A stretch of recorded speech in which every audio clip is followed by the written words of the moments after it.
The Gospel according to Luke. Luke 23. And the whole multitude of them arose, and led him unto Pilate. And they began to accuse him, saying, We found this fellow perverting the nation, and forbidding to give tribute to Caesar, saying that he himself is Christ, a king. And Pilate asked him, saying, Art thou the king of the Jews? And he answered him and said, Thou sayest it. Then said Pilate to the chief priests and to the people, I find no fault in this man. And they were the more fierce, saying, He stirreth up the people, teaching throughout all Jewry, beginning from Galilee to this place. When Pilate heard of Galilee, he asked whether the man were a Galilean. And as soon as he knew that he belonged unto Herod's jurisdiction, he sent him to Herod, who himself also was at Jerusalem at that time. And when Herod saw Jesus, he was exceeding glad, for he was desirous to see him of a long season, because he had heard many things of him, and he hoped to have seen some miracle done by him. Then he questioned with him in many words, but he answered him nothing. And the chief priests and scribes stood and vehemently accused him. And Herod, with his men of war, set him at naught, and mocked him, and arrayed him in a gorgeous robe, and sent him again to Pilate.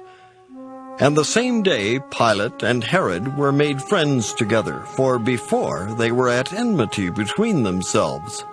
And Pilate, when he had called together the chief priests and the rulers and the people, said unto them, Ye have brought this man unto me as one that perverteth the people. And behold, I, having examined him before you, have found no fault in this man touching those things whereof ye accuse him. No, nor yet Herod. For I sent you to him, and lo, nothing worthy of death is done unto him.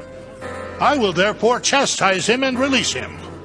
For of necessity he must release one unto them at the feast. And they cried out all at once, saying, Away with this man, and release unto us Barabbas! Who for a certain sedition made in the city, and for murder was cast into prison. Pilate, therefore, willing to release Jesus, spake again to them, but they cried, saying, Crucify him! Crucify him! And he said unto them the third time, Why, what evil hath he done? I have found no cause of death in him. I will therefore chastise him and let him go. And they were instant with loud voices, requiring that he might be crucified. And the voices of them and of the chief priests prevailed.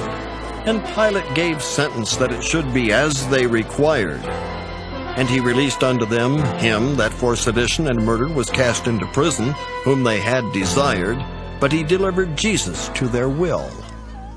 And as they led him away, they laid hold upon one Simon, a Cyrenian, coming out of the country, and on him they laid the cross, that he might bear it after Jesus. And there followed him a great company of people and of women, which also bewailed and lamented him. But Jesus, turning unto them, said, Daughters of Jerusalem, weep not for me, but weep for yourselves and for your children. For behold, the days are coming in the which they shall say, Blessed are the barren, and the wounds that never bare, and the paps which never gave suck. Then shall they begin to say to the mountains, Fall on us, and to the hills, Cover us. For if they do these things in a green tree, what shall be done in the dry? And there were also 2 other malefactors led with him to be put to death. And when they were come to the place which is called Calvary, there they crucified him and the malefactors, one on the right hand and the other on the left. Then said Jesus, Father, forgive them, for they know not what they do. And they parted his raiment and cast lots. And the people stood beholding, and the rulers also with them derided him, saying, He saved others. Let him save himself, if he be Christ, the chosen of God. And the soldiers also mocked him, coming to him and offering him vinegar, and saying, If thou be the king of the Jews, save thyself.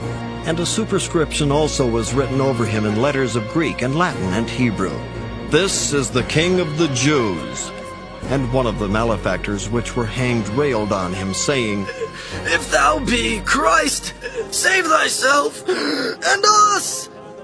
But the other answering rebuked him, saying, Dost not thou fear God, seeing thou art in the same condemnation? And we indeed justly, for we receive the due reward of our deeds. But this man hath done nothing amiss. And he said unto Jesus, Lord, remember me when thou comest into thy kingdom. And Jesus said unto him, Verily I say unto thee, today shalt thou be with me in paradise. And it was about the 6th hour, and there was a darkness over all the earth until the 9th hour. And the sun was darkened, and the veil of the temple was rent in the midst. And when Jesus had cried with a loud voice, he said, Father, into thy hands I commend my spirit. And having said thus, he gave up the ghost. Now, when the centurion saw what was done, he glorified God, saying, Certainly this was a righteous man. And all the people that came together to that sight, beholding the things which were done, smote their breasts and returned. And all his acquaintance and the women that followed him from Galilee stood afar off, beholding these things. And behold, there was a man named Joseph, a counselor, and he was a good man and a just. The same had not consented to the counsel indeed of them. He was of Arimathea, a city of the Jews, who also himself waited for the kingdom of God. This man went unto Pilate and begged the body of Jesus. And he took it down and wrapped it in linen and laid it in a sepulchre that was hewn in stone, wherein never man before was laid. And that day was the preparation, and the Sabbath drew on. And the women also which came with him from Galilee followed after, and beheld the sepulchre, and how his body was laid. And they returned, and prepared spices and ointments, and rested the Sabbath day according to the commandment.